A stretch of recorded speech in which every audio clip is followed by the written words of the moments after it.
Wax Candleman. Wax Candleman's everywhere now. Wax Candleman here, Wax Candleman on the cruise ship.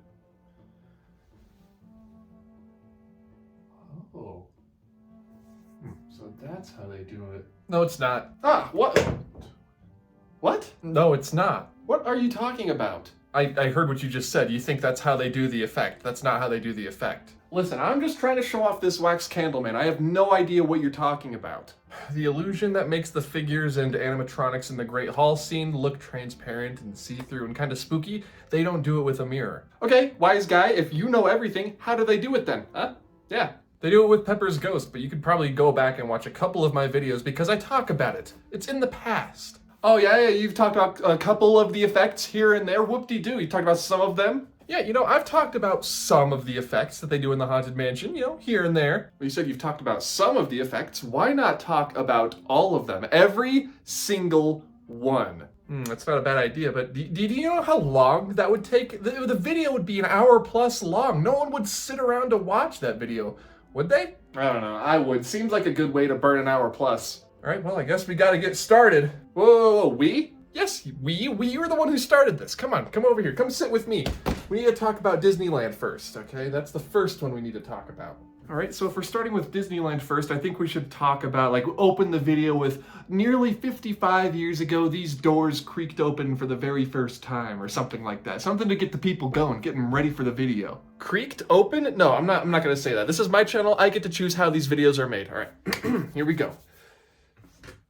Nearly 55 years ago, these doors creaked open for the very first time, giving guests the experience of a lifetime, a dark ride unlike any they had ever seen before except for pirates. This attraction in New Orleans Square at Disneyland was called The Haunted Mansion, and the plot and theme of the attraction was pretty self-explanatory. You look at the name, that's what it is. It's a haunted mansion. It's a tour through a haunted mansion. What more do you need? And since then, this attraction has built up a cult following and has delighted and terrified adults and children of all ages. Myths and legends of real ghosts stalking the halls of this Disneyland staple. Stories of characters both living and robotic that may or may not have ever existed. The Haunted Mansion stands on its own as an institution of not just Disneyland, not just Walt Disney World, but theme parks in general. And in my opinion, to this day has not been matched in terms of quality and immersion. The Haunted Mansion is the best ride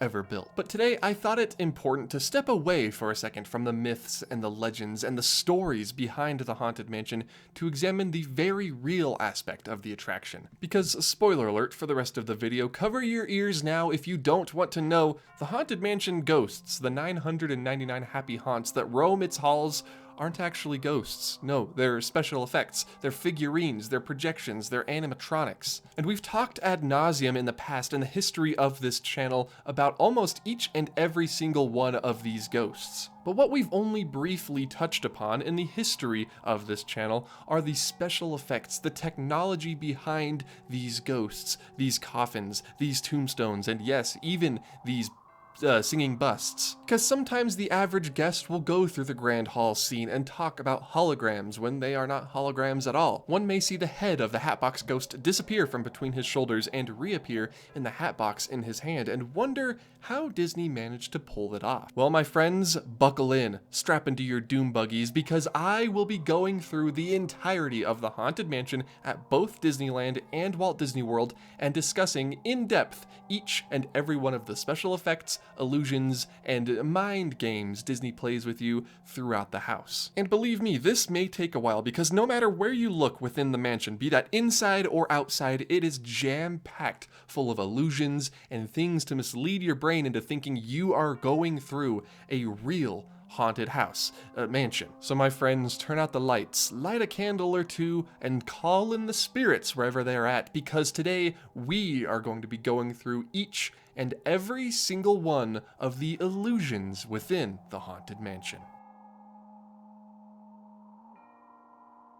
Now, before this video really kicks off, I do want to lay some ground rules, okay? We are going to be talking about the mansions at Disney World and Disneyland as they exist today. We're not going to be talking about any extinct scenes, the old attic scene, the old spider in the hallway scene from the Walt Disney World mansion. The current version of the attractions are what we are going to be talking about, minus one or two little details that I think bear mentioning. And while yes, we will be talking about every single one of the effects used in each of the mansions, we will not be talking about each and every one of the, say, animatronics, each and every one of the characters. We'll discuss how they make them look like ghosts, you know, as a group, but we don't need to talk specifically about Pickwick, right? Or every Tea Party ghost in the crashed hearse scene in the graveyard, because all of those ghosts, all of those animatronics are sort of pulled off the same way, they're lit the same way, so we don't need to talk about each and every one of them, but we'll be talking about them sort of as a group, right? And the last ground rule, this is for the Haunted Mansion only, okay? No Haunted Mansion holiday animatronics or effects will be discussed in this video. We're sticking to the classic mansion,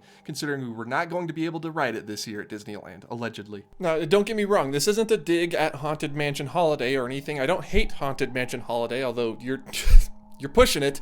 This is just, you know, keeping my slate clean in case I need a holiday special later on in the year if I forget to film something. So no Haunted Mansion holiday talk in this video. I'm sorry to disappoint you if you tuned in for every single effect in every single overlay in every single mansion everywhere in the world. Although that would be a fun 5-hour video. This is not that. And now, without any further ado, let us begin our tour of the mansion at the Wrought Iron Gates in New Orleans Square before we even enter the queue. Or I guess I should say the former queue because they're ripping it all up. And while the queue is changing, the mansion itself is staying the same. And within the facade, if you elevate your eyes and look toward the highest point of the house, you may see, sometimes, I've heard that this is a bit spotty, whether this effect is on or off, a orb of light floating around through the windows at the very, very top of the house. Right here. This area right here. Look there at nighttime. Now, there is little to no reference of this special effect on the internet. You can Google whatever you want. Haunted Mansion Disneyland glowing orb, Haunted Mansion Disneyland attic glowing orb, glowing ball, light in the attic, Disneyland Haunted Mansion. Doesn't matter. None of it matters. You won't be able to find it, but I swear it's there, or it was there. Sometimes is there. There used to be one that traveled through the first and second story floor windows of the Disneyland and Disney World mansion, a glowing orb that is. Unfortunately, those effects have since been discontinued, but I do believe the one in the attic of the Disneyland mansion still runs from time to time. And if the attic orb is anything like the window orb, it is a design made by none other than Yale Gracey, a lead Imagineer behind the Haunted Mansion, the namesake of Master Gracey. Not the owner of the house, but the master of the house, a master of the house. And it's essentially pulled off with a glowing orange light inside of a rotating can. You can see in this schematic down below, found on longforgottenhauntedmansion.com, that that's essentially the idea, a rotating sort of cover of an orange light that would make it seem like a ghostly light, a lone ghostly light, was slowly making its way through the house. And honestly, this effect is so good and so well done, it works so well. It's a shame they never brought back the full version of the effect. I can imagine how hard the upkeep must be on that little contraption that they have that's probably been there since 1969, but you can still get a little taste of it up there in the rafters at night at the very top of the Haunted Mansion if you are lucky. But that's not the only special effect outside of the mansion. We also have the famous invisible horse, both at Walt Disney World and at Disneyland. Although they are slightly different, to pull off the effect of an invisible horse pulling a horse hearse, it's really simple. It's really just a rigid harness hooked up to the hearse. The idea came to Tony Baxter, the man behind this illusion, when he saw people, or children I guess, walking around with these invisible dogs on leashes. It's a very weird trend. And although I haven't heard it in years, I'm not sure if the horse still whinnies at either Walt Disney World or Disneyland, but it used to. It used to whinny. You used to be able to hear the phantom horse make horse noises as you walked past. But that, my friends, not counting the brand new queue that we are getting later this year, is the end of the special effects and the illusions. I guess the horse is more of an illusion outside of the Haunted Mansion. Now, allow us to enter the very first room. We enter the foyer, and there isn't much to this room other than the ghost host narrating. It's a voice played over speakers, obviously, and the flickering light above our heads. The effect of which is carried out by flickering bulbs, in case you didn't know. You can go buy them at Lowe's for Halloween if you're ever feeling spooky, if you ever want your house to feel like a haunted mansion. But finally, at last, the door opens and we come to the very first show scene of the Haunted Mansion, the stretching room. Now, there are 2 different stretching rooms you can enter from the foyer, right or left. But it doesn't really matter whichever one you enter, you do exit out into the very same changing portrait hallway afterwards, but I'm getting ahead of myself, okay? The stretching room begins with 4 portraits upon the wall. Sally Slater, Constance Hatchaway, Alexander Nitrikoff, and a man in a bowler hat. He doesn't get a name. And also, all of those names that I just said are speculation except for Sally Slater. Sally has sort of been made canon. That's her name now because you can meet her at very special events like the Haunted Mansion 50th. Her name was on the brochure. See, it's right there, Sally Slater. The portraits and the characters within them were designed by Mark Davis and then painted by other Imagineers like Clem Hill. And once the door rolls into place behind you, the effects begin. And I say effects because there are more than one. Because we're talking about Disneyland first, at Disneyland's version of the stretching room, you stand within an elevator where the floor lowers underground while the ceiling stays in the same place that it was. If you really pay attention while you're in Disneyland's stretching room, you can notice like the feeling in your stomach. You can feel yourself sort of moving downwards as if you were on an elevator, because you are. If you're at Walt Disney World, you don't get that same feeling because, spoiler alert, the ceiling is actually moving up instead of the floor moving down.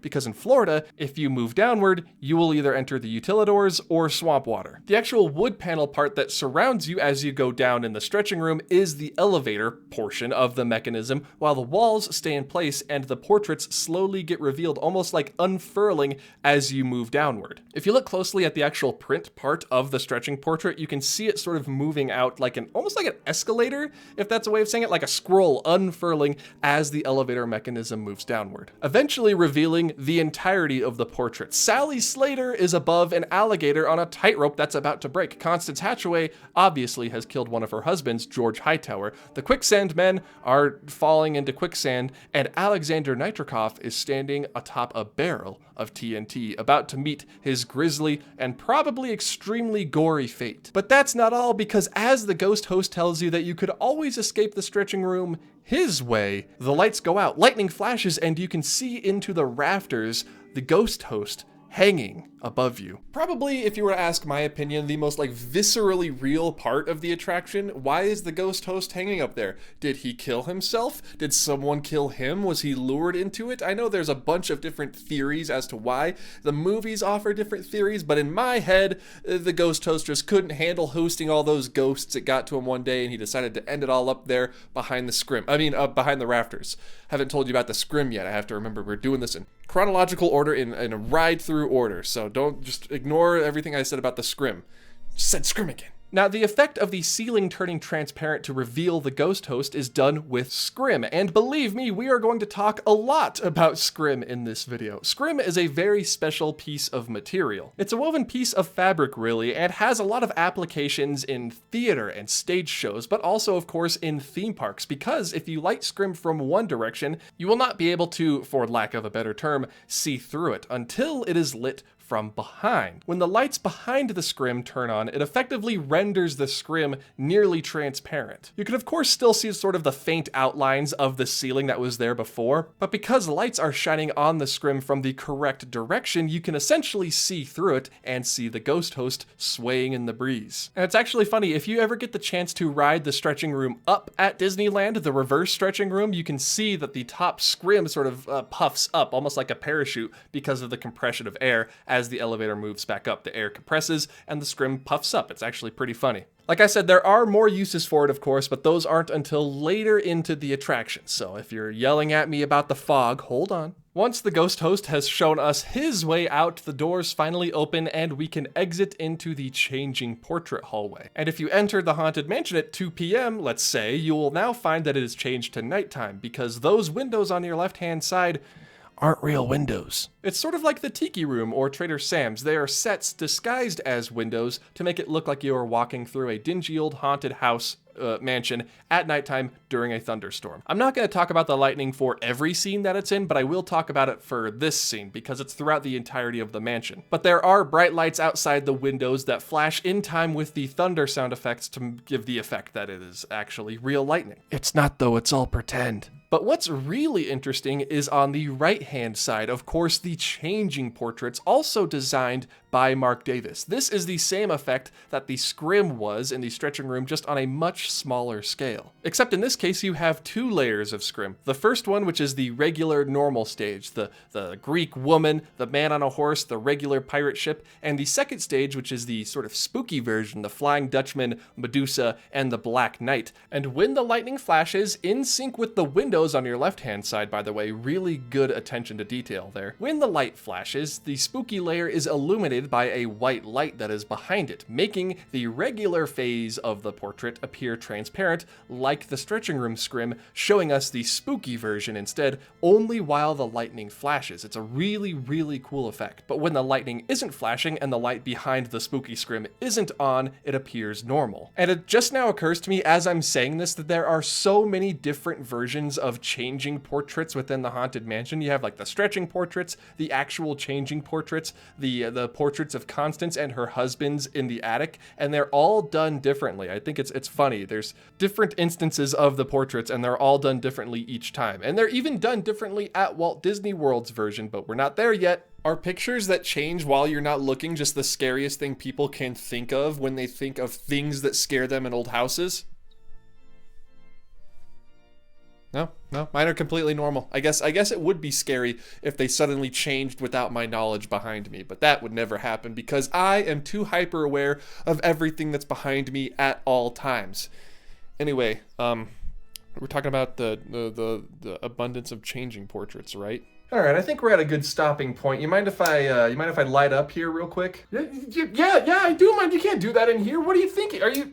Oh, you're talking about lighting up a candle, lighting up a magic candle. Yeah, I meant light up a candle. What did you think I meant? Sorry, that's just not what people say when they're going to light a candle. I've never heard someone say that in my life. Sorry, my candle lighting vocabulary is so uncommon. I'll make sure to speak in plainer terms next time. Thank you for commodifying your candle nomenclature. Yeah, plainer terms like this video is sponsored by the Magic Candle Company. You know, longtime sponsors of the show who sell scents inspired by your favorite theme park locations and attractions, like Haunted, inspired by the smells of the Haunted Mansion. You haven't spent long enough in the mansion in this video and you want to spend even longer in there, head over to themagiccandlecompany.com, use offer code OFFHAND at checkout, and buy a room spray or a candle or maybe even a wax melt that smells like the most haunted house you've ever been in. Not looking for your house to be super spooky? That's fine, understandable. They have so many other scents to pick from. Like one of my favorites, Wilderness Resort, meant to replicate the scent of Disney's Fort Wilderness. Or the ever-popular Splash scent, meant to replicate the smell of waters on your favorite log flume attraction. You know which one. One more time, follow the link in the description down below and use offer code OFFHAND at checkout to save 15% off of your entire order. Thank you to the Magic Candle Company for sponsoring this video.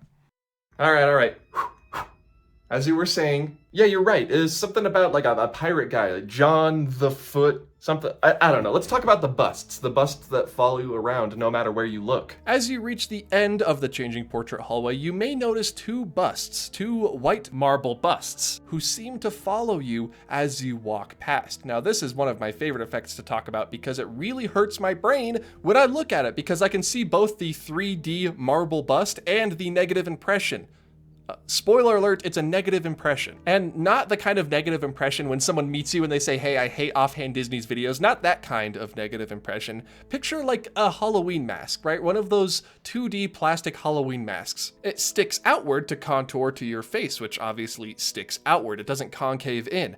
Now take that and flip it in on itself. Like one of those popper toys you used to get at Chuck E. Cheese when you were a kid that were way too many tickets. There was like 50 tickets for just one of these things. What absolute ripoff that was. That would be sort of the negative impression of the Halloween mask. There's a little bit more that goes into it, making sure all of the features don't look super weird and that it's lit in just the right way that makes it look like the light is shining over the impression and not into the impression. Because like I said, it's a weirdly shaped bowl, not an actual 3D bust. This effect is also used in the library scene of Walt Disney World's mansion, although there are so many more of them. Because the background of the the busts is pitch black, and because they are inverse, it makes it look like they are following you, like they are either moving or looking at you no matter where you go, even if you take a step back, right? Some people think they're like on a track rotating. No, they will follow you no matter how you move because of the negative impression. And like I said, I love looking at these busts because I can see both the intended effect, the 3D bust looking down on me, and the negative impression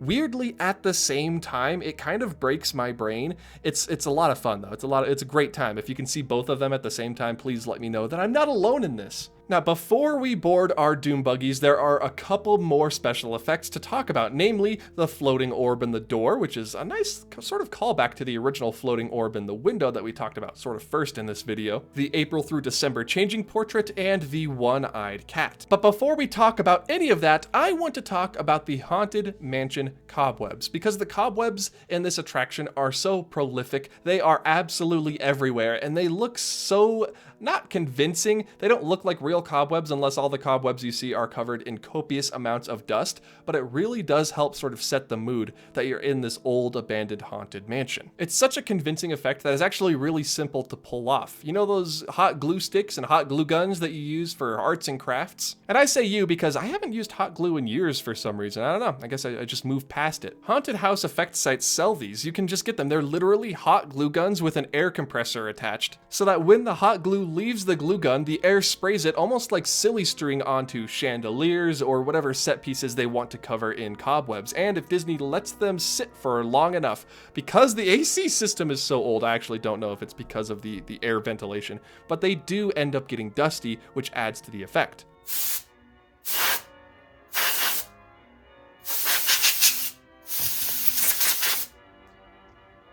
No cobwebs. I feel like I'm getting something wrong here. You can recreate this at home if you have an air compressor and a hot glue gun, although I would suggest that you leave it to the professionals, do it in a garage or something, but it can add a really nice sort of flair or ambiance to a haunted house or to a Halloween celebration. I love the way they look. I love the way they sort of flow with the breeze. I just thought it was worth mentioning the cobwebs. Okay, now to the glowing door. This one's pretty easy. There's just a gap between the grate that looks like a face and the black of the back of the door, and the light is shown in between them, so it makes it look like there's a ghost sort of walking back and forth, or shining a flashlight, I guess, through the top of the door. Now, the April through December changing portrait is actually interesting because it's different from all of the other changing portraits in the hall behind. She's actually just a screen with a clear painted scrim in front of it to give the illusion of brush strokes of a painting. And you can tell that she's a screen because while the other changing portraits in the hallway do not glow, this one glows noticeably. It gives off a lot of light. But moving past April through December, we arrive at the one-eyed cat, which is a statue of a cat with a red LED in its eye to give the illusion that it has a red eye. This one's very simple. I feel like you could 3D print this and make it at home, but it's still technically an effect. Maybe not an illusion, but an effect nonetheless. So I feel like I had to talk about it.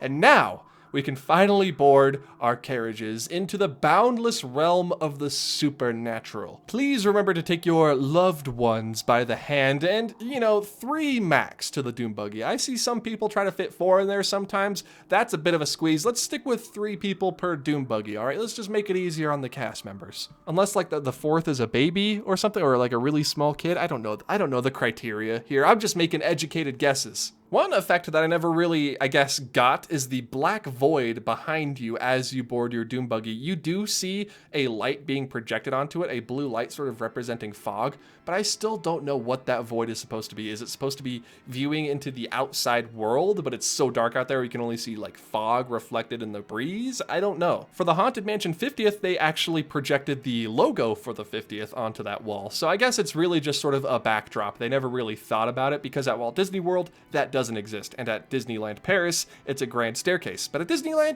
just look into the void. The void looks back. We begin our ascent, and the very first scene that greets us is, of course, the endless hallway. We see a knight animatronic on the right-hand side, sort of animating the suit of armor. I don't know if animatronic is the right word. He's a moving figure. It really sort of blurs the line between animatronic and figure. He's not capable of complex motion like the very first Abe animatronic was, or even the Tiki Room Bird animatronics were, but he does move, and there are a ton of other animatronics and figures in this ride, so for the rest of this video, I will be referring to them, even if they're figures, even if they're moving figures, as animatronics, just going forward, just know. Now remember our good old friend Scrims? Well, the Scrim returns in the endless hallway. It's actually pretty simple. The hallway is forced perspective. The candelabra that is seen floating seemingly halfway down the hallway is actually on wires, and it's a bit smaller than it actually seems because of the forced perspective, and behind the candelabra is a full-length floor-to-ceiling mirror that reflects the hallway back, giving it that seemingly endless appearance. But you may be saying to me, if it's a full-length mirror reflecting the hallway back, why don't we see ourselves ride past on the Doom buggies halfway down the hallway?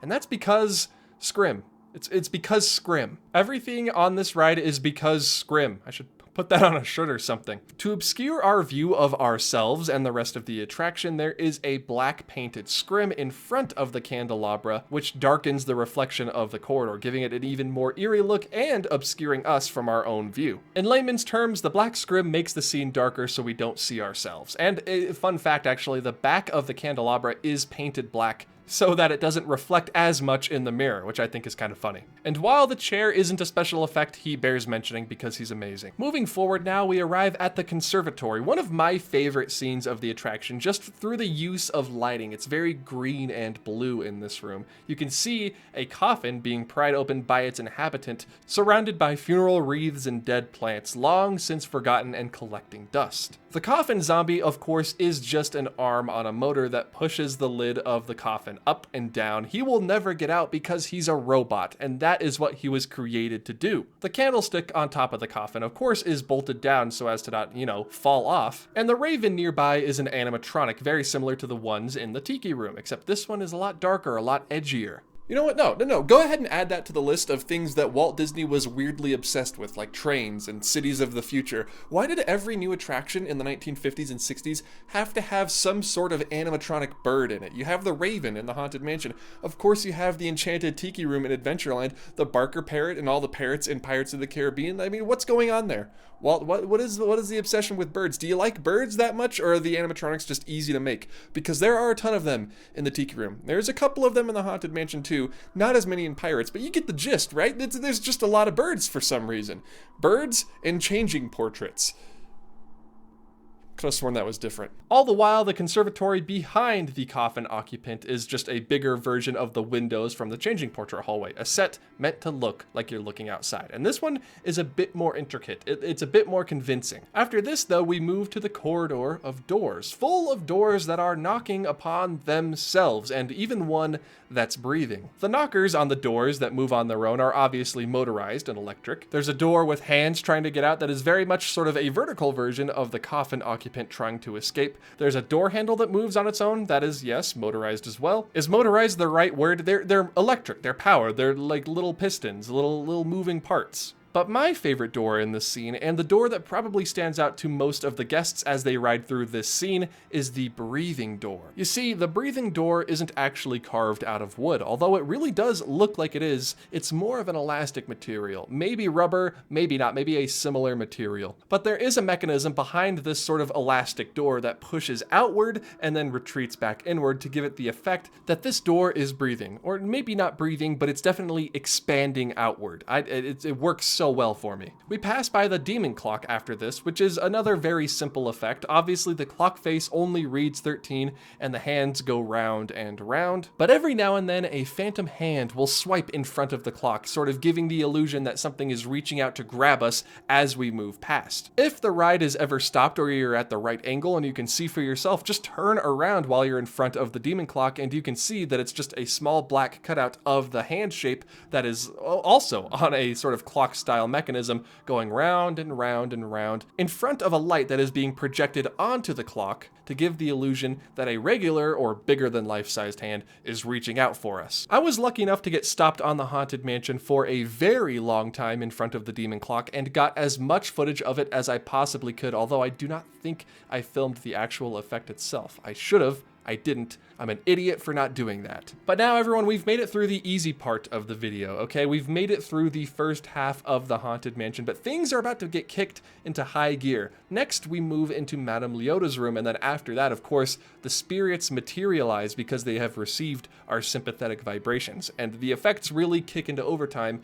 as we continue on. This is the end of easy mode. We are now entering hard mode. Used to just be a projection of Leota Toombs' face onto a static, unmoving crystal ball. You know, talking and incanting, calling in the spirits wherever they're at. You know, you've been on the Haunted Mansion before. But until 2004, Madame Leota stayed stationary, sitting on her crystal ball stand, not moving anywhere. In 2005, Disney decided that the room needed something more, a little something extra, and so Leota now flies around the room. And sometimes I can see people sort of mix this up. They think she's just a floating disembodied head. The fact that she's supposed to be inside of a crystal ball doesn't really get across now that she flies around for some people, okay? The effect is really well done, and a lot of people, I'm sure, understand it. But I do think it's worth mentioning that some people think she's just a floating head. I've talked to those people, and I cannot blame them. Now, since Leota moves around, the effect is achieved with internal projection, where a small projector in the back of the crystal ball projects the mirrored image of Leota's face onto the front of her face, if that makes sense. That way, the entire apparatus is contained within the crystal ball, and there is no need for an external projector like when the Haunted Mansion originally opened in 1969. Leota wouldn't move around because they had to use just a straight-up real projector to project the face of Leota Toombs onto Madame Leota, and this effect has undergone many different incarnations over the years, like the use of fiber optics to project the face from inside, and even an external projection, like on opening day, except this one would follow Leota around the room as she floated. But as Leota stands or floats today, we are back to just good old-fashioned internal projection, which actually will come up later in this attraction as well. And even other attractions. Heck, to this day, internal projection is still used. In Mickey and Minnie's Runaway Railway, Mickey and Minnie, in the scene where they accidentally hit the track switch, the movement of their faces is achieved through internal projection, just like Madame Leota. Just a nice little tie there to the Haunted Mansion. Behind us, though, you may also notice different musical instruments and articles of furniture floating about. Now, this furniture isn't actually floating, and neither are the instruments. They're actually on wires. This is one of the times where everything being on a wire is actually true, but there is one other special effect that has to do with what's going on behind you, the instruments and the furniture, that I do think is interesting, and that's when Madame Leota tells the spirits to rap on a table. It's time to respond. Send us a message from somewhere beyond. You can hear a spirit rap on a table, and by rap I mean it sounds like they're slapping it. It's really loud. That also hurt my hand. I'm not doing that again. I've come into contact with some cast members over the internet who have told me that it's actually a clapping or like a sound making mechanism underneath the table. Rap on a table. It's time to respond. Send us a message from somewhere beyond. Which is why you can hear it echo throughout the room as opposed to the ringing of the bell. You know, give us a hint by ringing a bell. That bell sound is actually pre-recorded. I wonder what the dividing line is, you know, when the Imagineers decided that the bell needs to be a pre-recorded sound effect and that the rapping on the table needs to be an actual sound-making mechanism. Where's the cutoff there? You know, that question extends to all rides, to the rest of every Disney attraction that's ever been built. Disneyland, Disney World, Tokyo, doesn't matter. Where is the line between choosing to do a real practical sound effect versus a pre-recorded sound effect? Where do you decide that you want to do something practically? Does it have to be repeatable day after day after day without wearing out too often? And at that point, it's just easier to do a pre-recorded sound effect? Why hasn't the knocking device underneath or near the table been replaced with a sound effect over the years if they have to keep changing it out every time the Haunted Mansion is under refurbishment? These are all great questions, and these are all questions I do not have the answer to. Sorry. Maybe a bell would wear out too much, but then again, you know, so would the sound making mechanism. I guess it really is just up to the people who built the attraction. So just pay attention. Next time you're in the Haunted Mansion in Leota's room, listen for that echo when the spirit is rapping on the table. It's not a sound effect, it's a physical item slapping into another physical item. I haven't gotten quite a clarification on what those two items are. I'm imagining something similar to a slapstick, but on a smaller scale, small enough to be hidden near or on or underneath the table. I've heard from someone who does have knowledge in the mansion that it could be a small device mounted underneath the table with a sort of rubber knuckle that will strike a wood sounding plate, not the actual wood of the table, but just like a prop wood sound plate to make the sound of the ghost rapping. I said I wasn't going to do that again.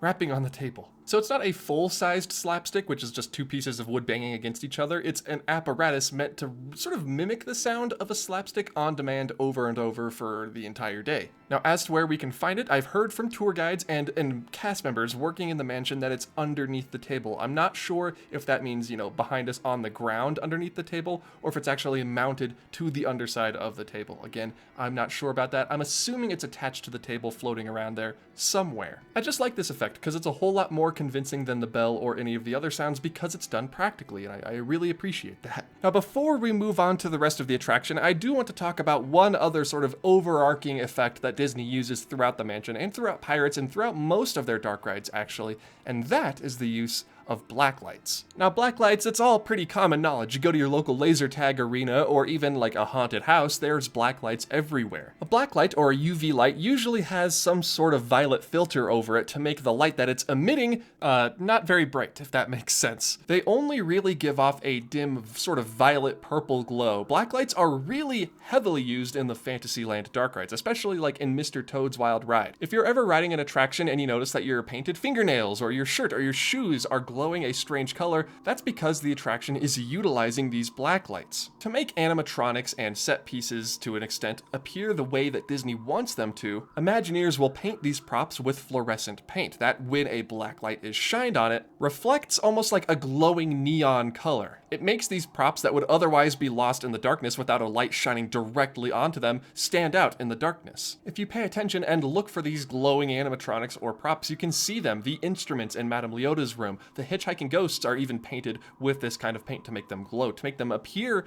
otherworldly and ghostly. The reason I'm just mentioning this now is because they use this paint and these blacklights throughout the mansion. I think it's important to acknowledge that before we move on. This also goes for Walt Disney Worlds. Obviously, they do also use the UV lights at Walt Disney World as well. And now that we're done talking about that, we can move on to the next scene. The Grand Hall is one of the, if not the, biggest rooms in the Haunted Mansion at either coast. I mean, the library room at Walt Disney World is pretty big too, but behind the graveyard scene, the Grand Hall is the second biggest set. And here you can see utilized one of the most popular effects within the Haunted Mansion. An effect that is used in abundance in a number of different Disney attractions, but here it's the star of the show. I'm talking, of course, about none other than the Pepper's Ghost illusion. These are not holograms, they're not projections, they're not see-through animatronics. They are just regular animatronics, plain as day, solid as stone, or plastic, resin, just like any other animatronic you would see in Pirates of the Caribbean or the Mini Adventures of Winnie the Pooh, Tiana's Bayou Adventure.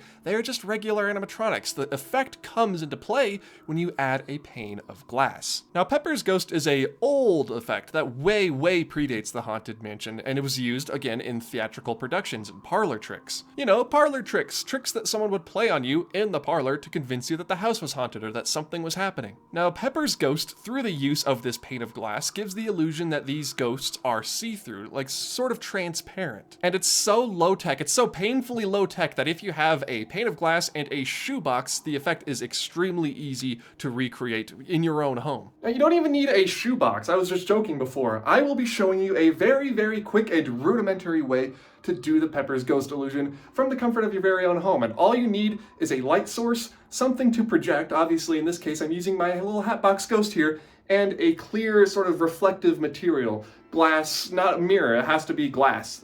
Something you can see through and reflect off of.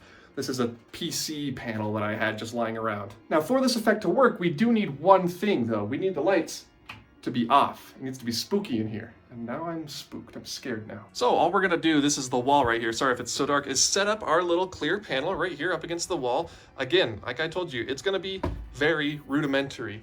We're going to now set up the object that we want to illuminate facing that sort of wall in the reverse way that we want it reflected, right? Because it's still a reflection. So the Hatbox Ghost is going to be right here. He fell. Now, all that's left, all you have to do is shine a light at the top or the side of the figure that you are wishing to make appear ghostly, and you can see it right there.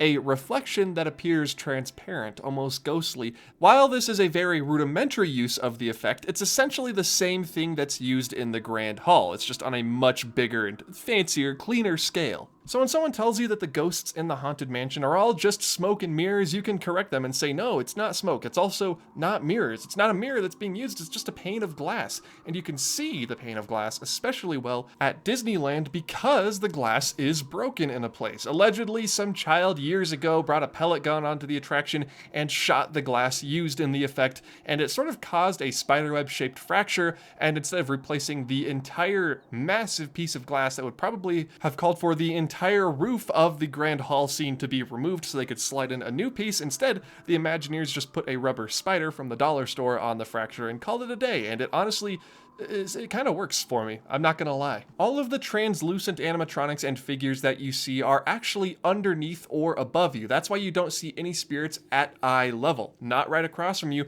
because that's where you are. You can't be reflected into the glass. That would be weird. Why is there a ghost Stalin riding by me on the Haunted Mansion? No, all of the ghosts in the scene are either positioned above you or below you. For ghosts that disappear and reappear, the light that is shining on them, like I showed you earlier, is just turning on and off, fading on and off very slowly. However, for ghosts that are there all the time, they are just constantly lit against a black background to minimize reflections. And a funny story about the waltzing couples, the dancing couples. Remember how I told you when I was making that zero budget recreation of the effect that everything will be reflected opposite in the glass? Well, when WED was designing the figures, the men were leading the women because that's just how you danced in the ballroom, I suppose. But upon the installation and the testing of the effect, they realized that the men, yes, were indeed leading the women when it came to the practical figures, but when it came to the reflected figures for the effect, the women were leading the men because it's the opposite. And it remains that way to this very day. And that's also why all of the couples and all of the animatronics are in very bright clothing and they're colored very brightly. It's just because that reflects better than something that's sort of drab, sort of gray. If you're ever curious to know where the slab of glass is, just look for the sort of pillars that are in front of you. Those are holding the piece of glass in place. And sometimes if you look close enough, you can see reflections that aren't meant to be there. Like if someone is using their dang phone on the ride or using the flash, you can see the flash being reflected back, or sometimes like the lights from the chandelier or flashes of lightning will be reflected back in a way that makes it obvious that you're looking at a transparent piece of glass. But I don't mind it too much, unless you're using your flash. Turn your dang flash off. But don't worry, my friends, there are other effects in use here in the ballroom, not just Pepper's ghost. There are wraiths flying in through an open window as soon as you enter the room. These wraiths are on a sort of turntable. And by turntable, I mean like they're on a fan. They're all attached to sticks and the fan is spinning and they're flying in and out of the window being reflected through that Pepper's ghost effect. Although they're not flying in a window, they're just flying in a circle, flying into the light being reflected and then out of the light being reflected to give the illusion that they are entering and exiting through the windows. A very similar effect is also used over at Victor Geist's organ, where you can see all of the screaming ghostly faces exiting the pipes of the organ before fading out as they sort of rise toward the ceiling. Side note, second scariest ghost in the Haunted Mansion. They're just faces screaming. Are they scared? Are they in agony? We'll never know. I say second because the first scariest is the Mausoleum Wraith, which we're going to talk about later on, but these guys all being dismembered heads attached to a giant pinwheel, spoiler alert, is kind of unnerving to me.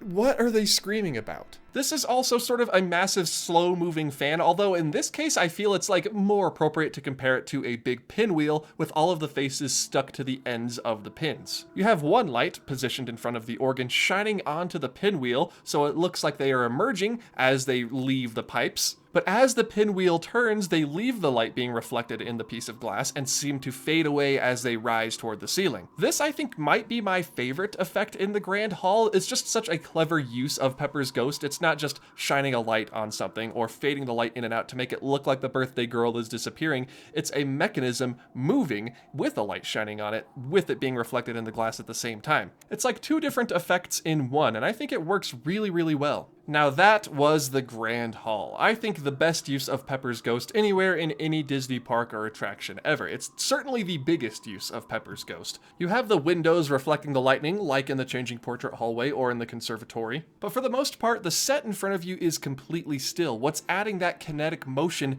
to the Grand Hall are the animatronics moving and going about their antics, their business, once again for the people in the back, above you, and underneath you. And for such a big scene, only utilizing like 2-3 special effects and pulling off a scene that impressive, it's just amazing to me. That being said though, the attic pulls out a few more special little tricks to make the scene that much more immersive, and honestly, I was confused by one of them to this day. Now, as we enter the attic scene, we hear the heart of Constance Hatchaway beating in our ears. We can hear the bridal march being played on a piano, and as we pass portraits of Constance and her numerous husbands, we can see their heads disappear from between their shoulders, but not in the same way the Hatbox Ghosts does. Now, I've seen some debate as to whether it's like a lenticular print that shifts every now and then on its own, you know, a lenticular print that's sort of 3D looking. When you drag your fingers across it, it goes zzz, zzz, zzz. Because, you know, it's two different pictures on two different ridges that are shaped almost like a pyramid or a triangle. It's one image, and then when you shift positions or like move the picture, it changes into another image because you're viewing different slopes of the bump. But that wouldn't explain why the heads still disappear even when the ride is stopped, unless it's on some sort of mechanism that tilts it every now and then. So I don't know about lenticulars. Maybe it's a screen or a projection, but it doesn't give off light the same way that, say, the Hatbox Ghost's face or Leota's face or the April through December portrait gives off. So I'm not really leaning toward projection or screen. I think in this case that the long forgotten Haunted Mansion, the best Haunted Mansion blog on the internet, has it right when they say that it's essentially the same scrim trick that we saw in the stretching room. Or I guess more precisely, the same scrim trick that we see in the Changing Portrait hallway. There are two different images, one with head on, one with head off. When the light in front of the picture turns off and the light behind it turns on, the man's head disappears. They're obviously synchronized to do this at the same time, so it appears to be fading away. It's not quite the same lighting apparatus that the Changing Portraits in the hallway have, but it's sort of similar. I'm just gonna quote directly from Long Forgotten Haunted Mansion, like I said earlier, the best Haunted Mansion blog on the internet, so you can see how the effect's done. Quote, "There's a spotlight on the front and a sort of light box behind. Actually, it's a little more technical than that, but I'm gonna spare you the details. It's all digital fiber optics and other things you wouldn't understand.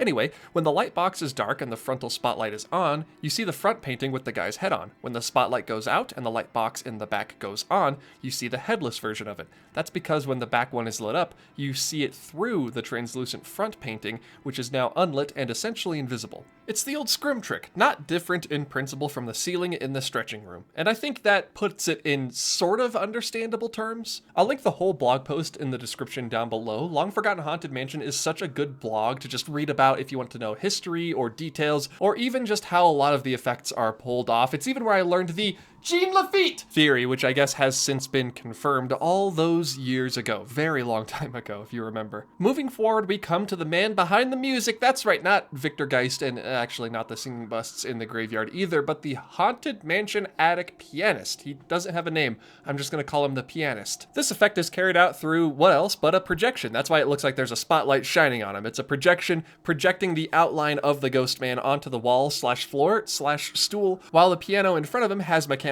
keys that move up and down based on what notes are being played in the bridal march, giving you the illusion that a shadowy force is playing the piano before you eventually come face to face after meeting the pianist with Constance Hatchaway herself. Now, I've gone on record many times before talking about how much I dislike projection animatronics or projection face animatronics in Frozen Ever After at Epcot, Seven Dwarfs Mine Train at Magic Kingdom, and here in the Haunted Mansion. Constance Hatchaway is not a convincing effect for me, okay? It's probably my least favorite effect within the mansion. It never works for me, which hurts because I love Constance so much as a character. I think she's the best iteration of the brides in the attic, but the effect needs to be either done a lot better, or she needs to be replaced with a proper practical audio animatronic with a real face. I got to meet the old attic bride once at D23, and it was amazing. She was great. She wasn't moving, but she was awesome. You essentially have pieces of a wedding dress stacked on top of a white mannequin, and wind blowing, or I guess air blowing at that mannequin to give it the illusion that it's sort of levitating, that it's sort of like swaying in in a non-existent ghostly breeze, but the effect that it gives me is that there is a mannequin wearing a wedding dress with fans blowing on it and a projector showing a face that disappears and reappears every so often. But yeah, Constance is a projection on a mannequin being blown around by fans. So that's essentially that effect. And now we go from me talking crap about projection-phased animatronics to me completely just praising and bowing down to one of the coolest audio animatronics in, nay, not the Haunted Mansion, but the entirety of the Disney parks, the one, the only Hatbox Ghost, who does, yes, utilize internal projection technology similar to Leota and similar to Scary Elsa. So as many of you who are watching this video already know, the Hatbox Ghost first appeared in the Haunted Mansion in 1969 only for a very, very brief time because the effect of his head disappearing from between his shoulders and reappearing in the Hatbox didn't work so well. They couldn't just turn off one light and turn another on and have it be convincing. You could see both heads effectively at the same time. It didn't really work. To solve this issue, for the new Hatbox Ghost that was installed in 2015 and the one that was installed recently in 2023 in the Haunted Mansion at Magic Kingdom. We don't talk about him though. A newer, higher tech technology is used. Let's talk first about how his head disappears. The face of the Hatbox Ghost is projected like Madame Leota onto a thin piece of opaque material. His hair, or sideburns, I guess, whatever they are, however, are practical. Now what happens next happens very, very quickly. He'll look around, chuckle, and the projection on his face will begin to change. It will glow brighter and sort of flash white before turning off completely and retreating actually back into the Hatbox Ghost's body along with his hair. It sort of folds into the rest of the animatronic. That way there is no face there for you to see when his hat appears in his Hatbox. And the projection effects on his chest leading down to his Hatbox are meant to distract your eye while the head collapses back into the body. When the head reappears where it's supposed to be, it's just this but in reverse. The head comes back out of the rest of the animatronic and it illuminates, and he looks around and chuckles before it goes back in and then out, and then in and out, however many times he does that per day. Probably a lot. Someone give the guy a tip. It can't be easy manifesting your head that many times throughout the day. I was so lucky to get stopped in front of the Hatbox Ghost one time on Haunted Mansion Holiday. You can kind of see the faceplate fold back into the body if I play this at really low speed. It's noticeably white and sort of brighter than the rest of the body. There you can see the head go back into the rest of the body, and then there's nothing there. The head in the Hatbox effect seems to use the Pepper's ghost illusion that we saw earlier in the ballroom scene. However, when his head appears in his Hatbox, it's a bit more practical.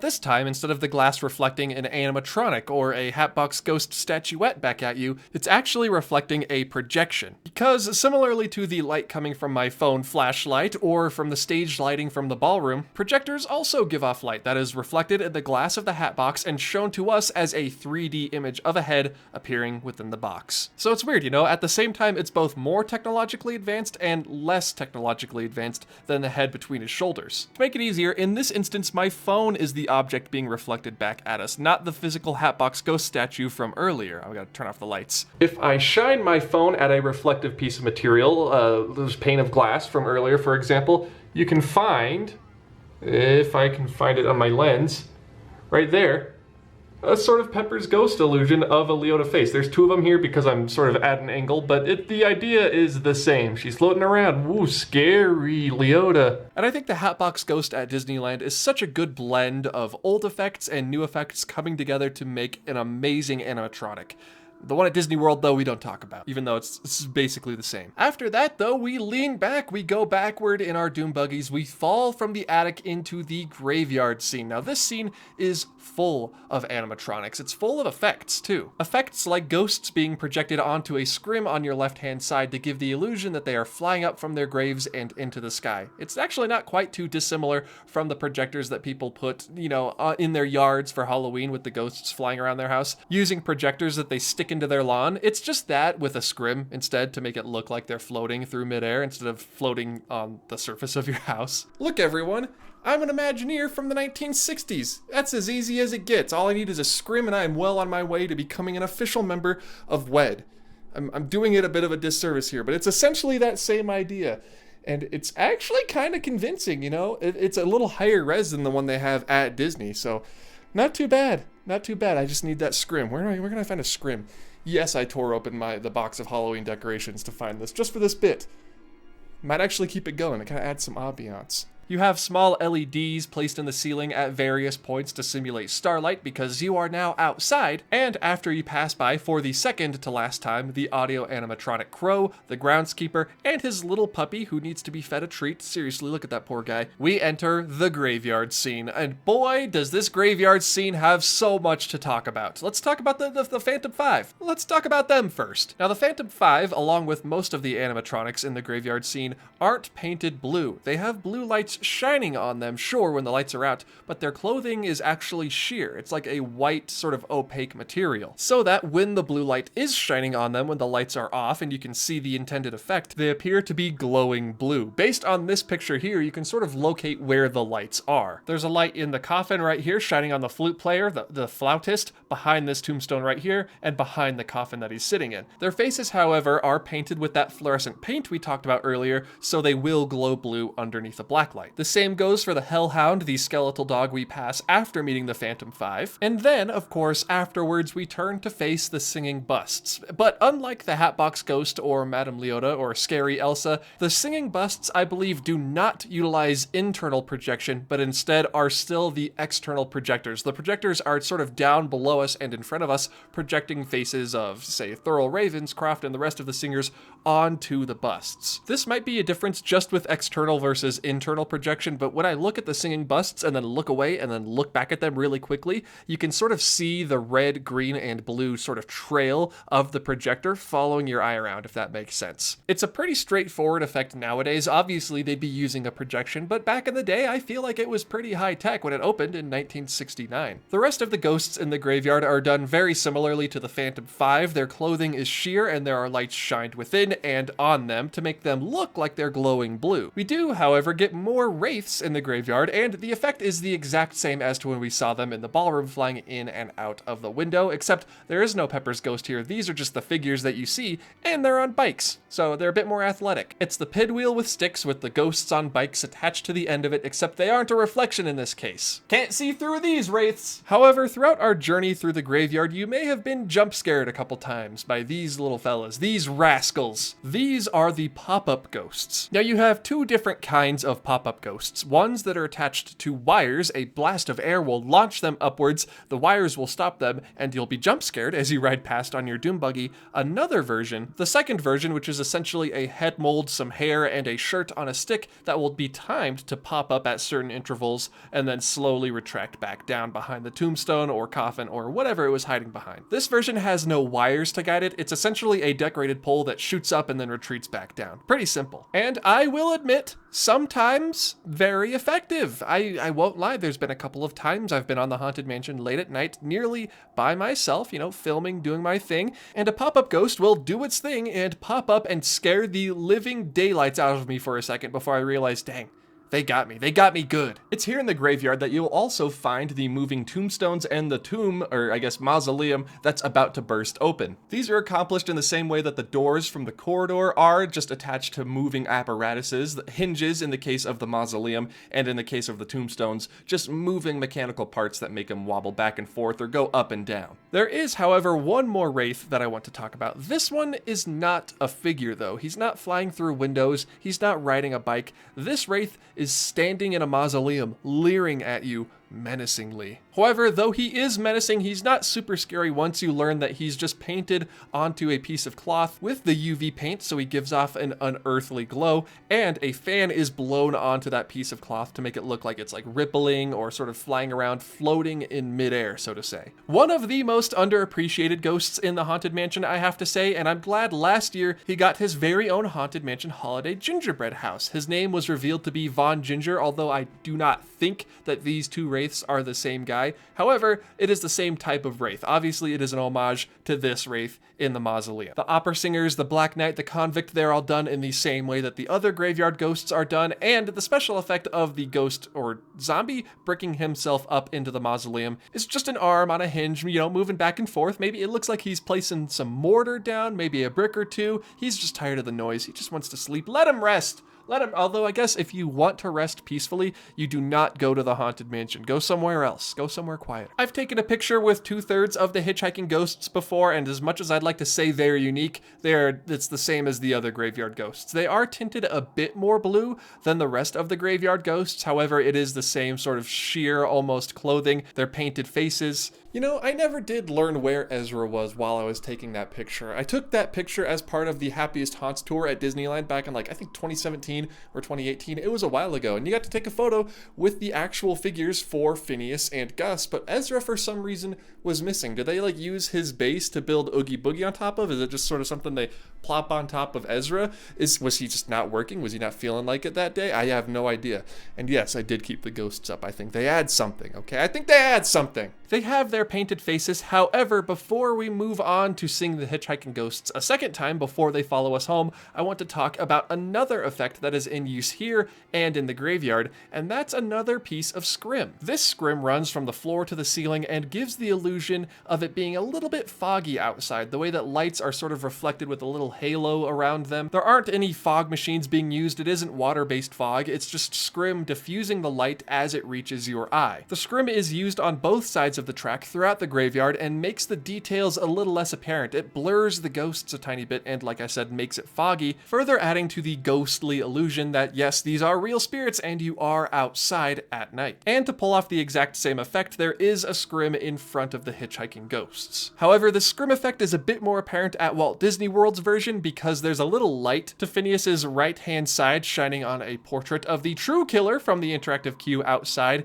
and so that helps sort of diffuse the light even more. At Disneyland, it's very, very dark. But after saying hello to the hitchhiking ghosts for the first time, we get to say hello to them again as they follow us home. As our doom buggy rides past, we see them enter our doom buggies, and their transparent visages join us as we exit the attraction. However, they are not transparent visages. They are not real ghosts. These are figures. These figures, to be precise, they were on display actually at D23 in 2023. It was like the coolest exhibit I ever saw. These are legit figures from, I believe, the Walt Disney World Mansion before, spoiler alert, I guess they were replaced by a video screen. You are actually looking through a tinted two-way mirror at a figure of Phineas, Ezra, or Gus that is lined up directly with your doom buggy on a sort of circular conveyor belt, with lights shining on both you on one side of the mirror and the ghost figure on the other side of the mirror. And because the hitchhiking ghosts room is completely dark, painted pitch black, you don't see any other reflections from the room, giving the illusion that they are riding along in the doom buggy with you, when in fact they are in a completely different room, sort of just following you until you get to the end of the mirror, when they're turning back around and doing it all over again for the rest of the day, time and time and time and time again. Also, you know, tip these guys too. They deserve it. They need a little cash. It can't be easy hitchhiking all day with little to no thanks. Finally, though, it's what 50 minutes, we have reached the end of the Disneyland version of the Haunted Mansion. You disembark your doom buggies, but not before we see two more effects before we exit back out into New Orleans Square. You board an escalator going up to the crypt and see little Leota on our left-hand side. A sprite, a wisp, telling us to hurry back and to not forget our death certificates. She's not wearing a wedding dress, she's wearing a cloak. Little Leota, like the graveyard ghosts, has a blue light shining upon white sheer material to give her that blue glowy effect. However, her face is an external projection like the singing busts back at the graveyard. And the last effect for Disneyland's Haunted Mansion that I want to talk about, because there's a very real chance I forgot one or two. I could be wrong. I think I got them all, though, is the laughter. The laughter that if you look behind you as you emerge back out into New Orleans Square is coming from a speaker embedded into the wall of the mausoleum. Just a guy laughing as you leave the Haunted Mansion. I don't know what's so funny. I mean, your mansion was great. Your attraction was awesome. I don't know why you got to be laughing at me. I didn't do anything to you. I have no beef with you.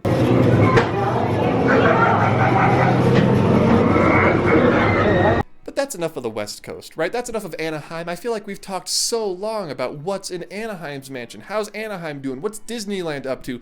Let's go to the East Coast, to my friends over in Orlando at Walt Disney World, at the second haunted mansion to have ever been built. Now, I don't want to leave the Orlando mansion out of this. There are some exclusive rooms and some exclusive special effects that you do not get in Anaheim that actually bear mentioning. Some of them are very, very minor, and some of them are very, very major. And today we're talking about all of them, so that means the Orlando mansion will be covered.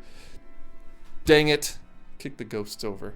So if you haven't caught on by this point, the Haunted Mansion at Disneyland at least uses a lot of lighting effects to trick your mind into seeing something that you're not actually seeing. However, now as we move forward to Walt Disney World's version of the Haunted Mansion, there are still practical effects. There are a lot of practical effects in use in this version of the mansion, but there are more screens, there are more projections in this version than in the Disneyland version. But before we go inside to the foyer, because I do want to talk about the foyer, we need to talk to the horse. Before even interacting with the interactive queue, we pass by yet another spectral horse, pulled off the exact same way that they pull it off at Disneyland. It's just a very rigid harness attached to the hearse. Okay, now let's interact. This is one of my favorite parts of the Magic Kingdom mansion, because while you think the instruments would be on a pressure plate or pressure sensors, I believe they're actually motion activated. You don't have to press down on the instruments, you just have to move your hand near or in front of them. The same goes for the organ. You can see the little holes near the keys that sense whenever there's like motion or something interrupts its path to activate the sounds. The books on the library cart are motorized, so they'll pop out every now and then so guests can, push them back in. I don't know if that effect is still going since COVID, but that was a great one. Prudence Pox Spectracom, where you used to be able to speak to the spirits, but now I believe she just asks you riddles on a loop. Maybe the microphone is still listening for when people give the correct answer, but as far as I know, it's just on a loop. She'll be like, what's that? That's right, it's a ghost. Or whatever the answer to her riddle is, it's probably a ghost. Let's be real, it's the Haunted Mansion. And of course, who can forget the articulated Madame Leota tombstone that's present before you enter the foyer? She will lift her head up, open her eyes, take a look around before retreating back into her stone form. But I want to talk about, the reason I'm talking about the interactive queue in the first place is Captain Culpepper Klein. Now this man will sneeze on you, there's bubbles coming out of his tomb. This man had it rough, okay? The dude sailed the 7 seas and survived, but drowned in the bathtub when he returned home. So obviously there's gonna be bubble bath, there's gonna be sneezing because it says he's allergic to dirt? I think the effect of him sneezing and the water coming out from over his grave is on a timer, like the camels over in Frontierland. I do not think there is a motion sensor. And of course, to make the foaming bubbles from his bubble bath, there is a bubble maker concealed within the coffin just above our view. So every now and then we'll get doused with some bubble bath. It's a great time. I love Captain Culpepper Klein's grave. It cools you off on a nice hot Orlando day. But now everyone scan your lightning lanes, put on your magic bands, because this is Walt Disney World's Haunted Mansion, and we are now entering the foyer with a wonderful portrait of Master Gracey greeting us on our left-hand side. Now, unlike the changing portraits at Disneyland, this changing portrait is achieved the very same way the April through December changing portrait is achieved, the one that we talked about earlier, wherein they are all digitally animated. It's a dim screen meant to give off the illusion that it's a painting that slowly transitions from alive, young Master Gracey to dead and rotting Master Gracey. You'll notice when we get to the changing portrait hallway in Walt Disney World's mansions that they don't really dim the lights used for the lightning like they do at Disneyland, so the portraits are just really, really bright. But, I can give them some leeway on this. There is a reason they're so bright. We'll talk about that in a moment. But for now, let's enter one of our 2 stretching rooms, just like at Disneyland. However, unlike at Disneyland, instead of entering an elevator that will bring you down below ground and under the railroad tracks,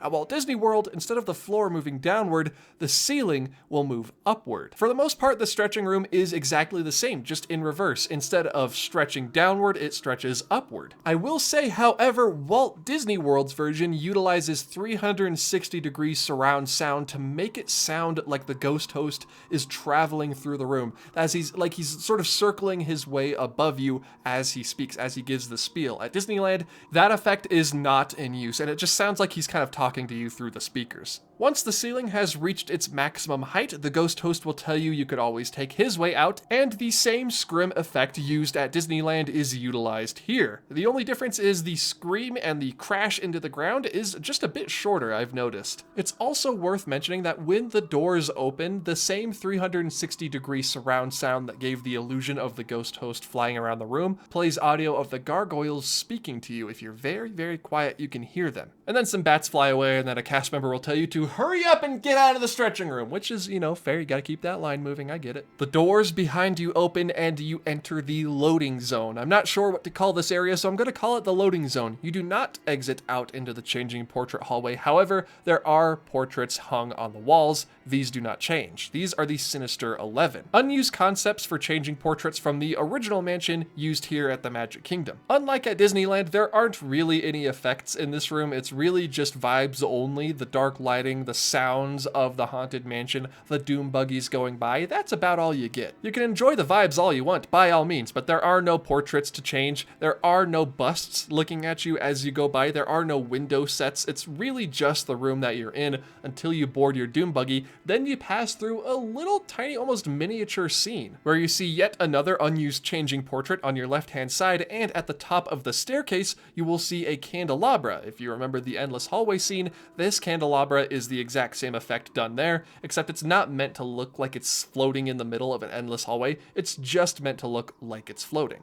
with some very thin black wires being used to pull it back and forth to give off that illusion. But now, oddly enough, now that we're on board our doom buggies, we enter the changing portrait hallway. This version, you ride through instead of walking through, and the portrait effect is pulled off much the same way, except instead of dimmer lights flashing when the lightning flashes, very, very bright LEDs illuminate the entire painting, making it very, very bright while you witness the portraits changing. This is done the same way it's done at Disneyland, with the different layers being lit from different directions. However, when you reach one of the two last paintings in the hallway, these portraits, Medusa and the Black Knight, actually conceal cameras that have to take your picture with the flash on, unfortunately, which is why the rest of the portraits changing, the lights are so bright. It's to disguise the camera taking your on-ride photo, and honestly, I enjoy it. I enjoy the Haunted Mansion having a photo. Look at this handsome guy riding the Haunted. Look at the Hatbox Ghost. What's he doing there? You're not supposed to be materialized yet. Oh, wait! But after passing by both the changing portraits and window sets similar to the ones we find at Disneyland, we enter a scene exclusive to the Magic Kingdom mansion, the library, where we see those negative impression busts from the changing portrait hallway at Disneyland, except they are back and in greater numbers, and moving books that pop out of the shelves, and a ladder that sort of tilts along to give the illusion that there's a ghost librarian sort of reaching for these books, pushing them back in, pulling them out, all while trying to stay balanced on their ladder. Then we arrive at one of the two conservatories at the Disney World mansion. Strangely enough, Disney World has two, Disneyland only gets one. This one features a phantom pianist, similar to the attic scene that we found at Disneyland. This one is done the very same way. He's a projection. If you look behind you, you can see the projector, but it's done very cleverly because there are lights positioned outside of the conservatory windows shining inward toward you to give the illusion that the source of light is in front of the piano shining through the window to cast the pianist's shadow behind him towards you. Does anything that I say make sense at all at this point? I've been rambling for like 4 hours into my microphone alone at this point. The way this fake light is shining through the window casts the shadow back behind the player. But if you look at his stool, the stool in front of the piano, the stool's shadow is not being cast behind it towards you like it should be if the light was coming from the window. Instead, it's just underneath it, like a regular shadow. That's because the shadow of the stool is not being projected, just the shadow of the piano player. And then, of course, like the attic piano at Disneyland, you have different keys on the piano rising and falling depending on which notes are being played by the shadowy musician. But now, my friends, we enter the second to last Disney World exclusive room in the Haunted Mansion. This is the Endless Staircase, not hallway, staircase. Now, I've heard a bunch of different theories on how the footsteps traveling up or down or to the side of the staircase effect is carried out. Is it a projection? Are they electroluminescent panels built into the stairway? I honestly haven't figured that out for sure. Nobody talks about this effect online. But in this case, I am leaning more towards it being a case of electroluminescent panels or video panels. I don't think it's a projection because solely of the runners on the stairs. Why would there be runners going up and down the stairs, if not just to build atmosphere. The runners along the stairs, if you see them with the lights on, look very different than with the lights off. So whether they're screens or these electroluminescent panels, I do think that the runners are the sort of display for the footsteps, if that makes sense. I don't think that they're being projected from anywhere. I think the lights around the room are adding to the ambiance, just like the green and the blue lights, but the footsteps are on the stairs. They're not being projected from any other location. The room is purposefully discombobulating. You're meant to be thrown off when you enter it, but keep your eyes at the ground sort of in front of you, and I guess behind you, that's where you'll find the lights, but you will not find any small, like, box projectors for the footsteps. Once the footsteps reach the top or bottom of their respective stairs, they'll blow out a candelabra and the entire effect will repeat. That's why it's nice that you're going up an incline in this scene, because there's a whole floor in front of you, so they can hide all of that ugly lighting apparatus from you. Before we enter the endless hallway scene, though, and I just talk about how this is Disneyland and this is Disneyland and this is Disneyland, there is one more new effect for the Magic Kingdom, and that's the eyes transitioning into the wallpaper. You can see from this behind the scenes image that the eyes that are glowing and blinking and sort of whispering at you are actually attached to boxes that wiggle around and make the eyes glow very, very slightly, giving the illusion that there are creatures looking at you from the shadows before they merge with the wallpaper. The eyes blinking on the wall also being very, very dimly lit digital animations. You can also see on this ride breakdown photo here that some of the wallpaper is also projected onto the wall before turning into actual practical wallpaper later on. But from this point forward, the endless hallway, the conservatory, I guess the second conservatory in this case, the corridor of doors, the demon clock, everything is done and executed the same way as it's done over at Disneyland, and I don't feel like redoing all of those explanations, so just rewind the video if you need to know how all of those effects are carried out. However, we do receive a new effect in Leota's room. No, it's not Leota herself or any of the instruments. Instead, we do receive a little wisp tracing out the signs of the Zodiac, I believe, in the right-hand corner of the room. This is a fun effect to watch, and you think it would just be, a projector on a screen, but in fact, the effect goes way, way deeper than that. According to Doombuggies.com, the orb is created by putting a light on a moving mechanical arm that would slowly move it in a predetermined pattern behind a part of the wall that was sort of semi-opaque. Not completely see-through or transparent, but, just a little bit, not enough for it to be fully solid, obscuring the effect. The backside of the wall was coated with phosphorescent paint, leaving a sort of trail behind as the light made its patterns in against the wall. Here is a GIF of the effect with the lights on, and here's a little snippet of a video where you can see the apparatus with the lights on to make it a bit more clear as to what I'm sort of describing here. It sort of reminds me of the beginning of Spaceship Earth before you enter the mammoth scene, when you see like the lights representing the primordial creation of the world and the universe. I don't know why, it rings those bells in my head. Not like the bells in the seance room, though. These are hypothetical bells, you know what I mean? They both strike that same chord in my brain, and I just think it's fun to look at. I think it's great. Leota's the same, the instruments are the same, the Grand Hall is the same, the attic scene, however, is a bit different. There's a little tiny difference here in this version of the attic. You'll notice that as you pass Constance Hatchaway, there is not a Hatbox Ghost animatronic. That's because he's back in the endless hallway. I tried to not talk about him, but I'll talk about him here for a moment. Even though the effect is the same as Disneyland's, he is painted with that fluorescent paint and illuminated a bit brighter than Disneyland's version, but you can see to our left, his right, he just came in through a door with a light sort of shining through it. Where does this door lead? Nobody knows. Is it regions beyond? Is that why an eerie light is shining through? Nobody will ever know. I don't even think Disney knows because they didn't really give too much thought behind putting the Hatbox Ghost here, so I'm just sure it's a nice little piece of set dressing to show that he entered this scene somehow. I guess he could have come from the attic scene. He could have just made his way through Leota's chambers and through the Grand Hall, but guess there's a door there now. I gotta stop talking about this guy. Let's move on. It's worth noting that also absent from this version of the attic scene is the ghostly pianist. He doesn't show up anywhere. He's not there. He's not playing any sort of tune. Well, I mean, he is, but you just can't see him. He's nowhere to be seen. It's just the phantom piano music playing, coming in through the breeze, I suppose. However, when we descend back into the graveyard, unlike at Disneyland where there are LED stars imprinted on the ceiling, these stars that we see above us at Walt Disney World are actually just projected. I'm not sure why the effect is different. I don't know why they didn't decide to use the LEDs at Disney World or the projection at Disneyland, vice versa. It's kind of weird to me. But the stars are different. They're noticeably a bit blurrier because they're being projected. However, the crow and the caretaker and the dog, that's all the same, even though the caretaker's wearing a different outfit here. thought you should know. Throughout the rest of the graveyard, it's essentially identical to Disneyland though. Everything is exactly the same up until we reach the hitchhiking ghosts. These ones are notably using different sculpts than the ones at Disneyland. They're lit way better. I guess better is a subjective term because sometimes the dimmer lighting, it gives off a sort of a more ghostly appearance. Some people like the brighter ghosts, some people like the dimmer ghosts. That's okay. However though, the effect of the hitchhiking ghosts following us home is done slightly differently than how it's done at Disneyland. The idea is still the same, except they use a screen instead of physical props. It's still the same dimmed two-way mirror with the two different rooms, one painted completely black to minimize reflections, but now you just have a video of a hitchhiking ghost synced up to the movement of your doom buggies interacting with you in various ways, and I actually really dislike this version of the effect because it's a screen. It gives off light. The illusion doesn't work because the screen is giving off even just a little bit of light. You can see where it ends and the room begins. You can see how big the screen is,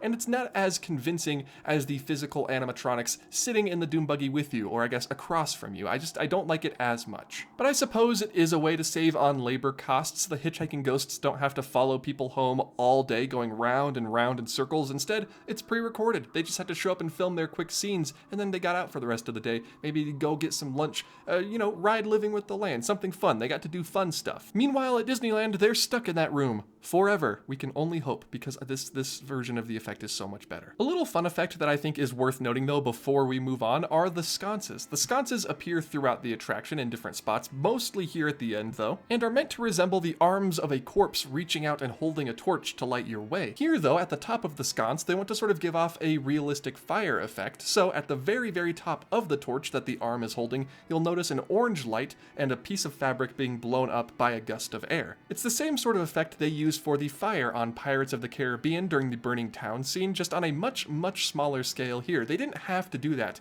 but they did. They could have just made it a completely practical light with no other use other than to just provide light, but they decided to make it a part of the scene, and I really do appreciate that. That's the sort of thing you only find in the Haunted Mansion. I think it's worth noting because the sconces in the unloading zone when you disembark your doom buggy do not have that fire effect. They're just regular lights. They're not there for the vibes, they're there to make sure people don't fall out of their doom buggies when they're trying to disembark, which, is fair. I guess that's a good reason to have them just be lights. But before we disembark here, I do want to precede to the very last Walt Disney World exclusive room at the Haunted Mansion, the Mausoleum. Instead of going up an escalator and back out into New Orleans Square here, we actually just ride past Little Leota on our doom buggies, and the effect is carried out the same way.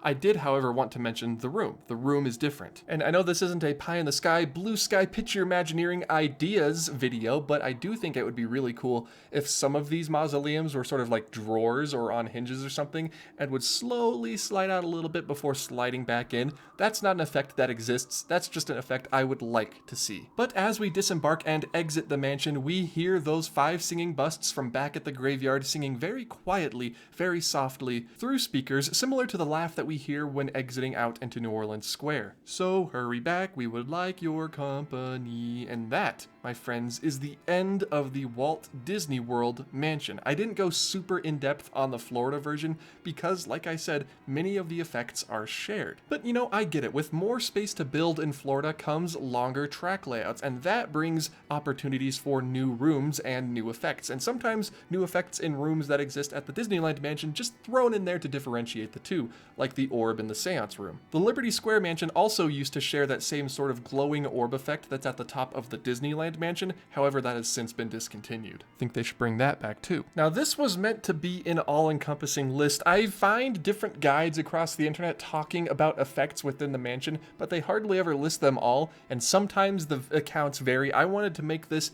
as in-depth as possible and as accurate as possible, but there are bound to be a few mistakes here and there. And if I got one effect wrong or I missed one that currently exists within the mansion, let me say that again, that currently exists. I do like the past effects like the bats in the attic and the cobwebs. Those are great, but they have to be in the mansion as we speak, or as of 9 months ago. In Disneyland's case. This video was a ton of fun to make. I watched so many different ride-throughs from so many different uploaders on YouTube to try to get every corner of the mansion I could, but like I said, I may have made a few mistakes. To my knowledge though, this guide is complete. So before I end the video, I want to ask you, my friend, what your favorite room in the mansion is. Not what your favorite effect is. We've talked ad nauseum about that during this video. What is your favorite room in the mansion? I really do like the conservatory, the first one I should say, at Walt Disney World with the phantom piano player. The music that plays is just amazing. And then obviously the graveyard scene is just full of detail and movement. I'd love to be stopped in the graveyard scene, especially if I'm stopped in front of the Mummy, okay, the best ghost in the mansion. What is your favorite room? What is your favorite scene in the Haunted Mansion? I would really love to know. Let me know in the comments down below. And again, let me know in the comments if I missed anything or got anything wrong. I'm gonna try and update the description with updated information as it comes to me. And there. All right, buddy. That's it. We're at like what, an hour, 20 minutes now? What do you think? Was that a solid video? Did I cover most of them? Yeah, you know, I'd say you got most of them. Oh, which ones did I miss? Did I get them wrong? Listen, man, that's for me to know, for us to know, and for you to find out. Oh, that is so classic me. It's okay, it's okay. There's no need to get mad. We all learned an important lesson today, didn't we, everybody? The ballroom scene is just a combination of projectors, mirrors, and holograms. It's the most advanced illusion Disney has ever pulled off, ever, anywhere in the world. And that's okay. You taught us a lot. Did you not pay attention that whole time? The whole time I was talking, did you not? It's a glass. It's a piece of glass. It's not a mirror. It was a hologram. Everyone knows it was a hologram, right? Yeah, no, it was a hologram. You're right. You're right. The Haunted Mansion uses holograms. So there you have it. Every single Haunted Mansion, Disneyland, and Disney World special effect and illusion to my knowledge. It was a bit of a task putting this video together, but I'm glad I could have help from me who decides he doesn't want to pay attention most of the time. But I hope you all learned a valuable lesson that the Pepper's Ghost illusion is not a mirror, it is not a projector, it is not a hologram, it is a piece of reflective material with a light shining on it, and that's it. It's very easy to comprehend. If you take anything away from this video, it's how they do Pepper's Ghost. Repeat after me. Piece of glass. End card. Yeah, you didn't say end card. This is it, everyone. After all of this, after all this hour, 20-ish minutes of me talking about the Haunted Mansion effects, you, my friend, have made it to the very end of the video, to the end card. I truly do hope you enjoyed this video. It was a massive undertaking. It took me about 2.5 weeks to make, so if you appreciate my effort or if you appreciated the video, just go ahead and hit the like button, hit the subscribe button if you're new around here. If you like these longer form videos, I could do more in the future. I just have to plan ahead. I have to do like, you know, smaller videos while I work on the bigger videos. It's a whole thing. As always, a massive, massive thank you to the ones who make this all possible. My supporters over at patreon.com/offhanddisney. They got early access to episode audio from this. They sort of helped me edit. In a way, it was kind of fun. We got to work together on some effects and some missing pieces of the puzzle there. It was a good time. And if you want to join their ranks, you can. For even just $1 a month, you can get access to most of the perks. The perks sort of tend to increase as the Patreon tiers go up. If that sounds interesting to you, you want access to early episode audio, sometimes early uploads, there's the link in the description down below. And of course, as always, a thank you to the Magic Candle Company. And if you want to follow me for free without having to spend any money, you could just go ahead and go over to, you know, Twitter, Instagram, or TikTok. I am at Offhand Disney on all of those locations. Makes it easier to find me, you know what I mean? And just here at the very end of the video, I want to say a massive thank you to LongForgottenHauntedMansion.com and DoomBuggies.com. They are massive databases that have been built over years of the Haunted Mansion, the scenes, the characters, and the effects that you can find within. They were a massive resource during the making of this video. I've linked all of my sources down in the comments below if you want to check it out, read up for yourself. But Doom Buggies and Long Forgotten Haunted Mansion, they are the OG Offhand Disney YouTube channel. Go check them out. Please, please, please show them your love. But everyone, that's going to bring this almost nearly, I think we're at 125 right now, feature-length video to a close. I truly do hope you enjoyed it. I put a lot of work into it. I don't expect too many people to watch this one all the way through, but if you did, leave a little comment below with a code word. The code word is going to be Mint Julep, okay? The code word is Mint Julep, my favorite snack at Disneyland. Everyone, thank you all so much for watching. I will see you all in the next video. Won't be as long as this. I don't think so, at least. Goodbye.